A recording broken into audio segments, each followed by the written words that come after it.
Salut, salut. Alors aujourd'hui, mise en place du Truma. Alors j'ai failli faire une connerie, je voulais le visser comme ça au sol, mais il faut pas le poser sur des surfaces qui résistent pas à la chaleur. Et vu que mon sol est en lino, ben, c'est pas trop compatible. Donc j'ai coupé un morceau de contreplaqué de 450 par 500 que je vais visser au sol. Et le Truma, je vais le poser sur des cales de à peu près allez, 80 sur 80 de 15 mm d'épais pour un peu le rehausser. Au moins le dessous de la cuve, il est espacé à peu près 2 cm par rapport au contreplaqué parce que là, il y a à peine à peu près 5 mm. Donc voilà, au moins l'air circulera mieux. Donc on va mettre tout ça. Pour la position du Truma, je le positionne ici. Donc là, avec l'échappement, j'arrive pas mal. Ici, je mettrai une cloison démontable. Comme dit, ici, ça sera fermé. Et là également, la cloison là démontable, celle-là démontable, ça me permet d'isoler le compartiment électrique avec le chauffage. Parce que j'aimerais pas qu'en été, surtout en été, que la chaleur du Truma, quand on prend une douche ou quand on tire de l'eau chaude, réchauffe tout le local électrique. Donc là, avec la petite cloison, ça me permet de bien ventiler le local électrique avec une aération basse et haute. Et pour le Truma, pareil, il aspirera l'air de par la zone de vie. Et ici, je fais des aérations hautes. Au moins, tout est bien cloisonné. Et je pense, vu le volume de mon caisson électrique, ça sera bien refroidi. Pas besoin de rajouter de ventilateur, je pense pas. Et pour le Truma, pareil, il y aura une bonne circulation.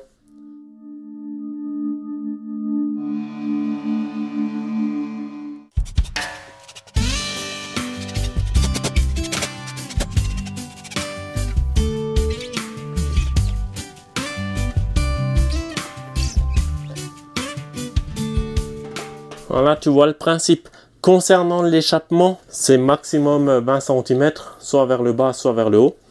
Et quand tu as un échappement de plus de 1 mètre, il faut toujours que la sortie soit plus haut que la sortie du Truma. Donc là, moi, c'est bon, je suis à aller 15 cm à peu près. Donc là, c'est parfait.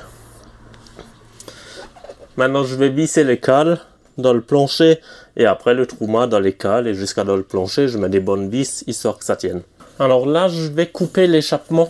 Alors j'ai lu dans la notice, le tuyau gris clair, il doit être plus long que le noir. Pour éviter les tensions ou je sais pas quoi. Donc on va à peu près faire allez, 2-3 cm plus long. Et après, c'est fixé avec les colliers qui sont fournis avec le Truma. Par contre, ça, je vais pas forcément mettre. Je pense pas, je sais pas si c'est nécessaire ou pas. Je verrai après, peut-être, peut-être pas, à voir.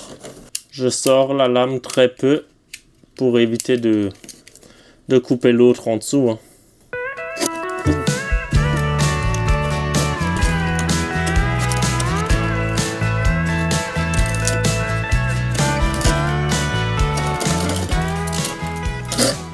Voilà, donc pour rappel, les échappements, les gaz d'échappement sortent par le gris clair. Et l'air d'admission, donc l'air qui sert à la combustion, est aspiré là. Donc le tuyau noir, là, il n'est même pas censé trop chauffer, puisque l'air qui rentre de par dehors refroidit le tube des gaz d'échappement. C'est pas mal, c'est un peu comme ma chaudière à gaz que j'ai à l'appartement. C'est des doubles conduits, c'est pas vilain. Je suis peut-être trop long, je verrai après. Je vais une fois couper celui-là.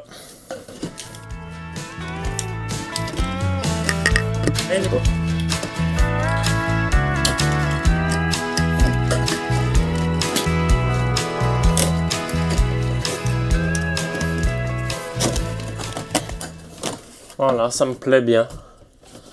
Il n'y a pas de courbe trop serrée, ça va. Et pour mon tiroir, ça peut le faire. Faut que je regarde le sens, il y a un sens. Je vais voir s'il y a un sens pour le collier là. Alors, je sais pas, j'ai pas trop vu de sens dans la doc. Je vais le mettre comme ça. Par contre, le tuyau gris, là, il faut le pousser à peu près 2 cm pour que les spires soient contre les spires. Tu vois ce que je veux dire? pour que quand le collier il serre bien. Donc je vais recouper le noir un petit chouïa. Voilà, donc lâchez bien spire contre spire. Parfait.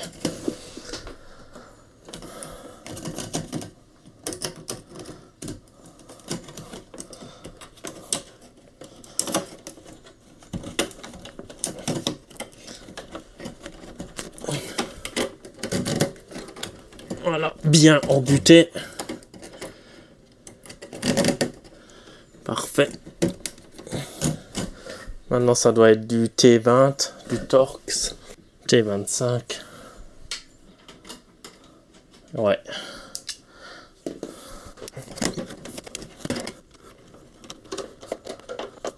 Faut serrer à 2-3 newtons, je crois.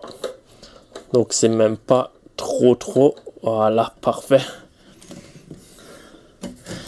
Et maintenant l'autre. Oh putain, le collier. Quel con.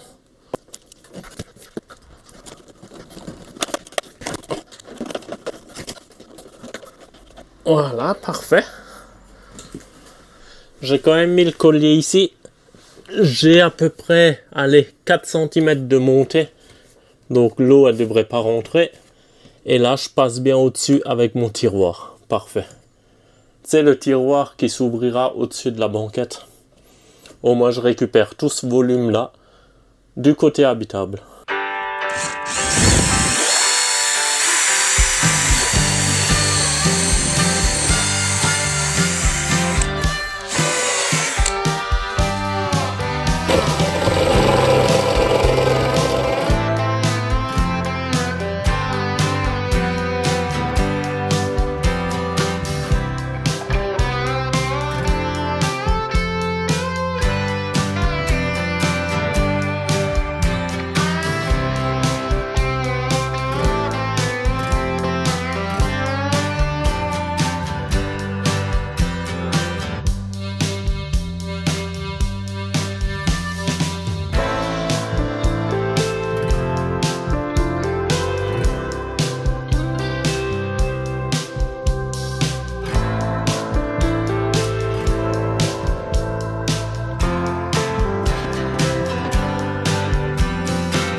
Là, tu m'as vu mettre la vitre en plexi, donc c'est juste pour protéger un peu les bus bars, pour pas, voilà, il y a un truc qui fasse contact entre.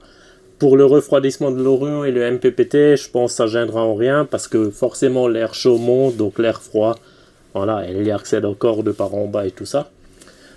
Là, tu vois, j'ai mis les goulottes et tout, il n'y a plus beaucoup de fils apparents, c'est à peu près propre. Il me restera juste encore à brancher sur le Serbo GX 2 sondes de température pour la cuve d'eau propre, la cuve d'eau sale et la sonde de niveau de la cuve d'eau propre. Donc voilà, il y a encore 6 fils qui arrivent ici, j'arriverai à les passer dans les goulottes existantes. Mine de rien, il y a quand même beaucoup de fils, c'est bien blindé. Je pensais pas qu'il y en aurait autant, mais bon, à force de rajouter les gadgets, forcément, ça devient le bordel. Alors là, la cosse que tu vois, en fait, c'est pas un câble de puissance, c'est une sonde de température. Donc le fil, il monte et je l'ai relié au Serbo GX. Donc je sais plus que si je te l'avais dit ou pas, mais la sonde là, c'est fourni avec le Multiplus, c'est pour les batteries hors lithium. Normalement, tu branches la sonde sur la borne de la batterie, et le Multiplus, en fonction de la température de la batterie, il adapte la charge. Mais vu qu'une batterie lithium, elle est équipée d'une sonde de température, c'est pas nécessaire de l'installer, tu vois. Mais moi, je l'ai quand même installé là sur le bus bar, ça me permet de surveiller la température du bus bar. Si une fois il y a un souci ou ça chauffe de trop, ben je le verrai directement sur le Serbo GX, tu vois. En moyenne, j'ai toujours 2 degrés supérieur à la température de l'habitacle. Bon, après, ça dépend de l'étalonnage des sondes. Mais voilà, je peux me mettre une alarme. À 50 degrés, c'est sûr qu'il y aurait un problème, tu vois. Donc le Truma, je vais te montrer un peu, je dois m'arrêter là. Pour l'instant, je laisse ça en attente. Donc là, j'ai installé le Frost Control. Donc pour rappel, ça c'est un dispositif essentiel pour le Truma.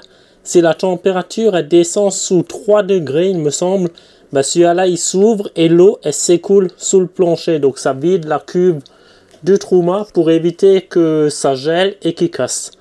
Donc ça c'est un dispositif, voilà, c'est nécessaire. Là il est désarmé, pour l'armer tu tournes là et tu appuies sur le bouton derrière. Voilà.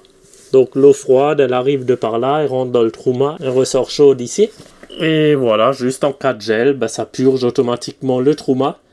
Moi, ça va pas vider ma cuve d'eau propre parce que la pompe à membrane que j'ai, elle laisse pas passer par gravité l'eau. Donc voilà, la cuve d'eau propre, elle restera pleine, mais la cuve du Truma se vide. Ici, j'ai mis le tuyau de la vanne de ventilation. Donc ça c'est un tuyau qui va aussi sous le fourgon. Donc si j'ai bien compris, le tuyau là c'est si l'eau chauffe, forcément elle prend plus de volume. Donc il faut bien que l'air puisse sortir. Ou tout simplement pour remplir la cuve du Truma, si les robinets sont fermés, il faut bien que l'air puisse sortir, donc elle sort par là. Et je pense que quand l'eau elle chauffe, des fois, il y a des gouttes qui peuvent sortir par ici. Donc, ça goutte sous le plancher. Donc là, j'ai l'arrivée d'eau froide, c'est en place. Ici, je mettrai la sortie d'eau chaude. Je suis venu avec mon tuyau de gaz que je laisse en attente ici. Puisque sous l'assise, je mettrai mes vannes de distribution pour couper le Truma et mon four. Donc voilà, pour l'instant, je vais m'arrêter là. Ici, il y aura la cloison de séparation. Avant, tu m'as vu mettre la gaine. En fait, je t'avais dit que là, il y aura un tiroir et l'antenne 4G, la box, elle sera dans le tiroir. Donc là, en fait, tous les câbles qui devront bouger comme ça dans le tiroir, je les ai passés là, dans la gaine tressée. Donc voilà, au moins s'il faut que je change la carte SIM, j'ouvre le tiroir. Je prends la box, voilà, j'ai accès. C'est toujours bien aussi, il faut la redémarrer. J'ai juste à ouvrir le tiroir et j'y ai accès de par l'intérieur. Là, j'ai mes fils en attente pour le Truma, le frigo, tout ça. Donc voilà, on va stopper là pour aujourd'hui. Dans la prochaine vidéo, la prochaine étape, je pense, ça sera la mise en place de la cuve d'eau propre. Donc là, j'ai un peu commencé, ça se présente bien.